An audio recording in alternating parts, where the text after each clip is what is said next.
Aquí Beatriz, buenas tardes. ¿Cómo estás, Julio? Buenas tardes, qué gusto saludarte. Igual, Beatriz, mucho gusto. Beatriz, te propongo como dos tiempos, como si fuera partido de fútbol o como si, bueno, ya lo acomodarás tú al lenguaje deportivo.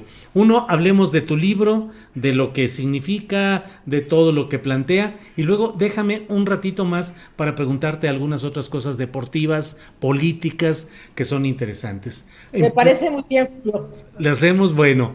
Beatriz, tu libro, ¿por qué pelotero por amor al béisbol? ¿De qué va este libro? Este libro, Julio, está integrado por 18 historias, 15 de peloteros mexicanos que triunfaron en la Liga Mexicana o en las grandes ligas, y tres personajes más que son muy cercanos al béisbol. Uno de ellos, el Mago Septién, el Mm, gran de deportes. La otra historia es la del presidente Andrés Manuel López Obrador en sus años de niño y adolescente pelotero. Y la última historia es la de Francisco Toledo, el artista oaxaqueño, que también tiene una obra grande relacionada con el béisbol, por su amistad con el dueño de los Diablos Rojos y de los Guerreros de Oaxaca, Alfredo Harp, y con ujú. su esposa Isabel Grañén. Entonces son unos perfiles, en algunas tipo más crónica, historias, vaya, de estos personajes como Fernando Valenzuela, Vinicio Castilla, Arturo González, Sergio Romo, Juan Castro, que ellos en distintos momentos han tenido pues historias interesantes que contar acerca del béisbol mexicano. Ujú. El presidente, bueno, el ahora presidente López Obrador, ¿jugó béisbol formalmente de niño, de adolescente? O sea, en equipo formal, en liga, en torneos regulares. Sí, digamos, muy a la manera como se jugaba en los pueblos de Tabasco, en el suyo y en los aledaños. Entonces, él desde que era muy pequeño siempre formaba parte de un equipo, viajaba en canoa, según lo que él me contó. Tú sabes que en Tabasco pues, hay un montón de agua, entonces a muchos lugares se trasladaban de esta manera. Llegaba a los pueblos, y jugaba con su equipo, generalmente por comida, ¿no? Iban nada más a competir y a que les dieran de comer en los pueblos.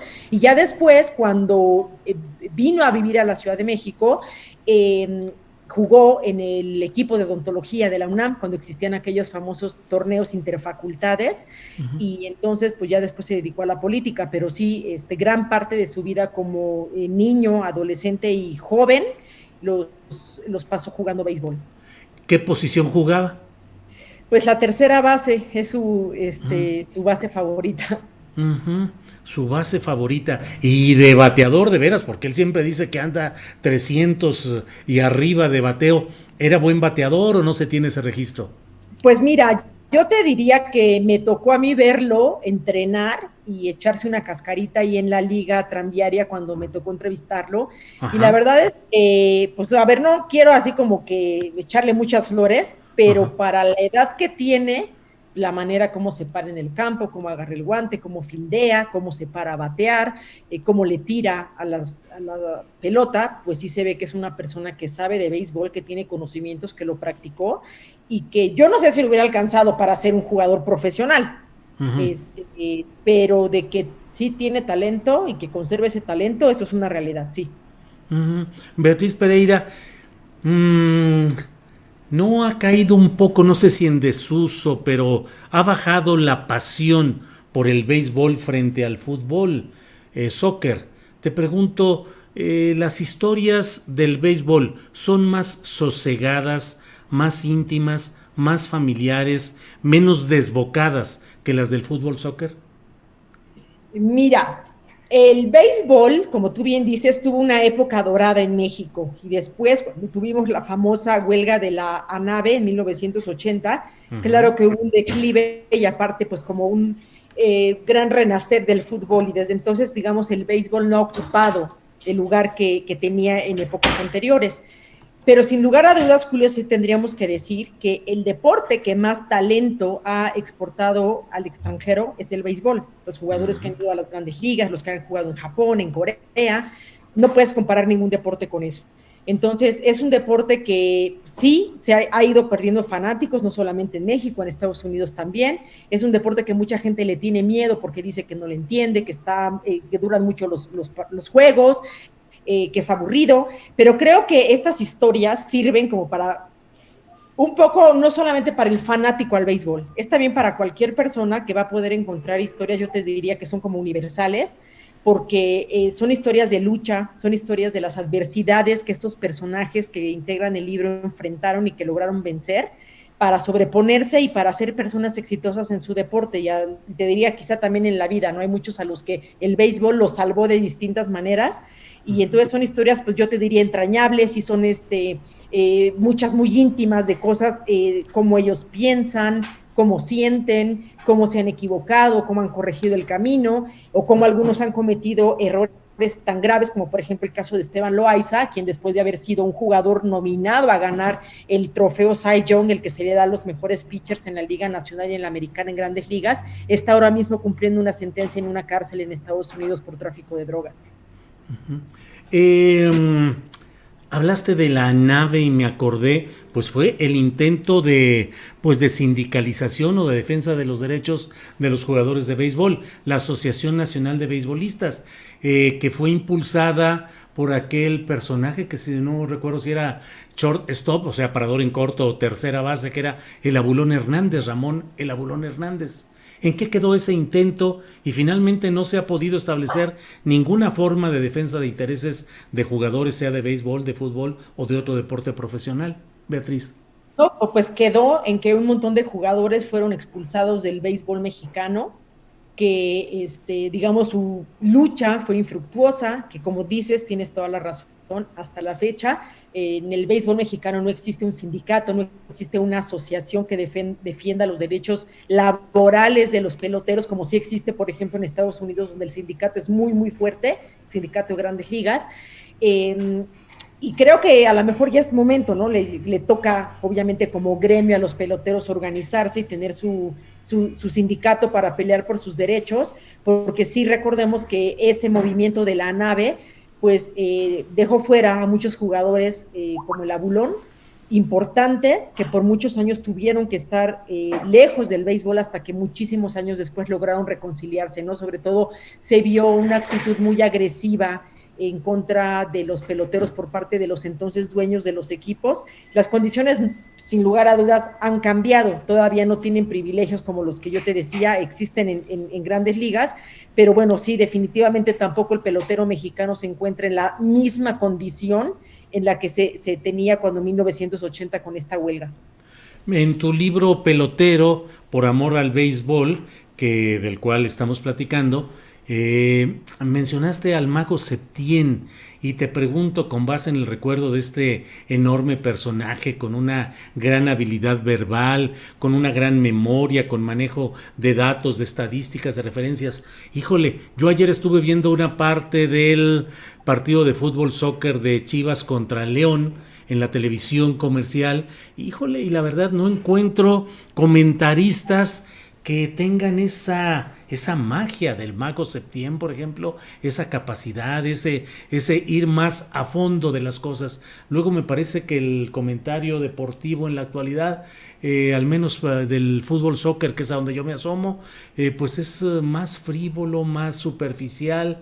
¿Qué personajes como el Mago Septién y su capacidad de relatar las cosas, Beatriz? Sí, creo que tienes toda la razón y sí que coincido contigo, Julio, en que creo que la crónica deportiva en México se ha devaluado, sobre todo en el fútbol.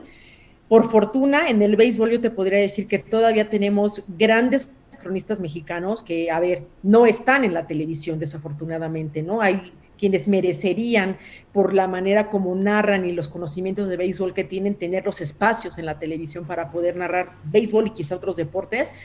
Y sí, obviamente esta situación hace que añoremos a personajes como Pedro el Mago Septién, una persona que tenía un lenguaje vasto, variado, rico, delicioso, sin caer jamás en las vulgaridades, en las burlas, en la descalificación. Y fíjate que creo que al cronista deportivo mexicano en general le caería bien quizá recuperar un poco esto del pasado, ¿no? El Mago Septién fue glorioso, entre otras cosas, porque lograba que a las personas, aunque no les gustara tal o cual deporte, recordemos que él no solamente narraba béisbol, ¿no? Era un gran narrador de billar y de muchos otros deportes, aprender un poco de él, tratar de retomar ese estilo de inteligencia, de conocimiento, no te diría a lo mejor de poeta, porque yo creo que el Mago de Septién es irrepetible e irreemplazable, pero sí volver un poquito a esa vieja costumbre, ¿no? De estudiar, de no recurrir al argumento fácil, la conversación sencilla, a lo primero que se me ocurre, que me pasa por la cabeza.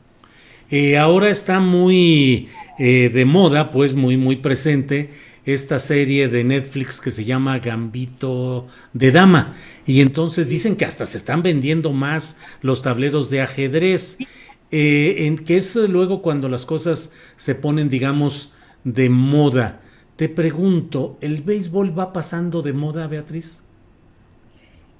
Mm, creo que sí, sí, porque si tú volteas a ver los promedios de asistencia, no solamente en México, en Estados Unidos, los ratings, no solamente en México, también en grandes ligas, sí hay un declive y hay un poco de miedo por parte de los dueños y de la industria del béisbol de que el aficionado al béisbol ha envejecido y que qué va a pasar el día que esos fanáticos ya no estén aquí. Entonces tiene que haber una gran labor de convencimiento a las nuevas generaciones, invitarlas a que se enamoren del béisbol, a que les guste, a que yo no te diría que lo entiendan en todas sus reglas, pero que sí le pierdan un poco el miedo y que, al igual que con el ajedrez, porque el ajedrez es un deporte arte que adolece de lo mismo, la gente le tiene miedo porque no le entienden. Y Ujú. creo que series como la que acabas de mencionar son un gran respiro y una gran bocanada de oxígeno, Julio, porque te hace mirar al deporte de otra manera, a no tenerle miedo, a decir, mira, qué cosas tan maravillosas puedes encontrar.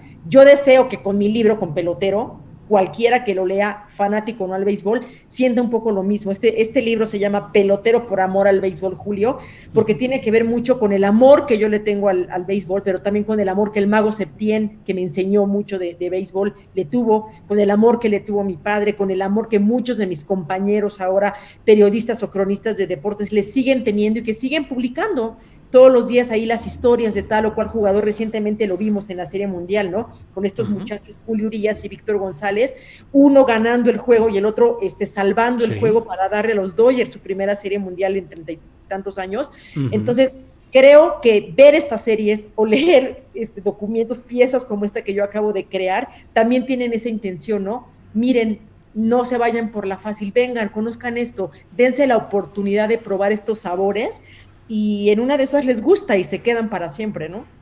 Claro, Beatriz Pereira, ¿qué editorial publica el libro? ¿Ya está disponible? ¿Es solo en papel o también electrónico? ¿Cómo va el asunto? Es de Ediciones Proceso, Julio. Ujú. Tiene un prólogo maravilloso de Juan Villoro que es imperdible, una presentación de Alfredo Harp, que es uno de los hombres que en México más tiempo, dinero y esfuerzo le han puesto al béisbol. El libro ya está en librerías, lo pueden encontrar en Gandhi, en el Sótano, en el Fondo de Cultura Económica, en Gonville, en Educal, en algunos puestos de periódicos de algunas ciudades también está. Ya está la versión digital, está en la página de Proceso. Entonces ya lo pueden encontrar en todos lados.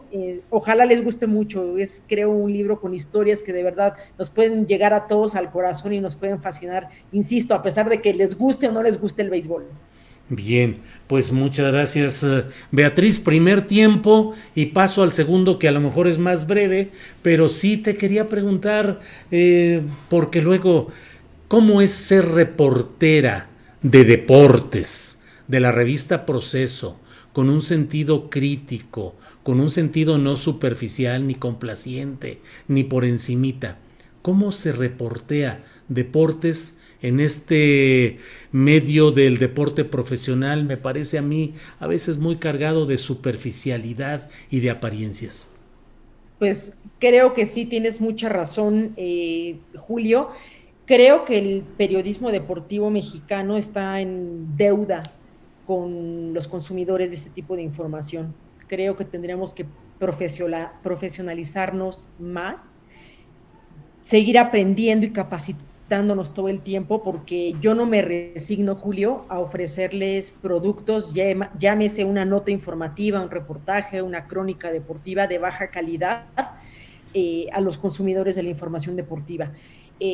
Quizá nos hemos acostumbrado a que por el clic o por jalar rating a caer en estos recursos que desde mi punto de vista son pobres, que no contribuyen, que no le enseñan nada al aficionado, y que eso al final de cuentas no ayuda porque más bien aleja a la gente del deporte.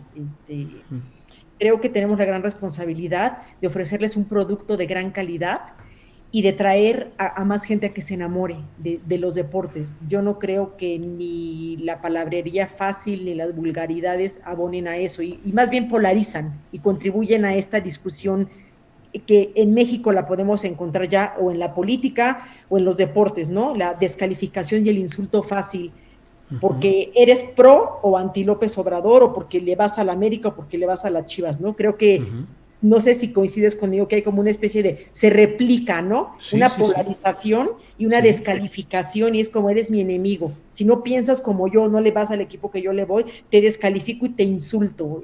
Yo no estoy de acuerdo con eso. Sí, fíjate que hay muchos comentarios en el chat. Dice Gabriela Hernández: mi padre me enseñó el amor por el béisbol. Excelente entrevista, don Julio. Compraré el libro. Octavio Martínez Soriano dice: Burak es muy clasista y desagradable hacia los deportes no sajones. César Ortega dice: igual los cronistas de radio del estado de Chihuahua son muy buenos. El radio es aún el medio por excelencia en el béisbol estatal. Joselín Morales dice: ajedrez y fútbol americano, únicos deportes en el que se ocupa el 95% de la mente y solo el 5% del esfuerzo físico. Foméntalos y practícalos. Pues de todo esto hay. Eva Rautenberg dice: bonito discurso de Beatriz, ya hasta me interesó el béisbol. Olivia Hernández, perdón, ¿querías decir algo, Beatriz? Perdón. Olivia Hernández dice: los comentaristas de fútbol, tanto de Azteca como de Televisa, son nefastos. En el fútbol americano son muy buenos Tony de Valdés, Burak y Pepe Segarra. Bueno, pues hay muchos comentarios. Espero que haya muchos compradores, seguidores, lectores de este libro que estás publicando, Beatriz. Ojalá que sí, Julio. Ojalá que los que no conocen el béisbol se interesen por el libro, conozcan un poquito y conozcan estas historias, y de verdad vuélvanse como consumidores de noticias de deportes más exigentes. No acepten cualquier cosa, porque eso devalúa, no nos conviene a nadie. Entonces pónganse exigentes y compren el libro. Ojalá que les guste mucho. Oye, Beatriz, si hubieras jugado tú profesionalmente o formalmente a béisbol, ¿qué posición te hubiera gustado jugar? Ser un pitcher, sin duda alguna, Julio. ¿Zurdo, derecho? Ser un pitcher zurdo, porque son los que más valen en grandes ligas y son los que siempre tienen trabajo. Tirar lanzamientos increíbles como el tirabuzón de Fernando Valenzuela, que ya está en desuso, rectas de gran velocidad, un gran cambio para mantenerme muchos años jugando en el mejor béisbol del mundo. Sí, el pitcher, la posición de pitcher es la que me fascina, pero mira, si no se hubiera podido, también de shortstop. También, claro que es una posición magnífica en el campo. Hacer jugadas de doble play es, creo que, de lo más bonito que tiene el béisbol. Ajá. Bueno, pues Beatriz, muchas gracias por esta oportunidad de platicar, y espero que pronto tengamos otra chance de platicar con cualquier pretexto, que luego los políticos encargados del deporte dan mucha oportunidad, pero eso lo dejaremos ya para otra ocasión, y hoy quedémonos con este buen sabor de boca de asomarnos al rey de los deportes, el béisbol, Beatriz. Claro que sí, muchísimas gracias por este espacio, Julio, qué amable. Que te vaya muy bien con el libro de Pelotero. Bien, gracias, Beatriz, hasta luego.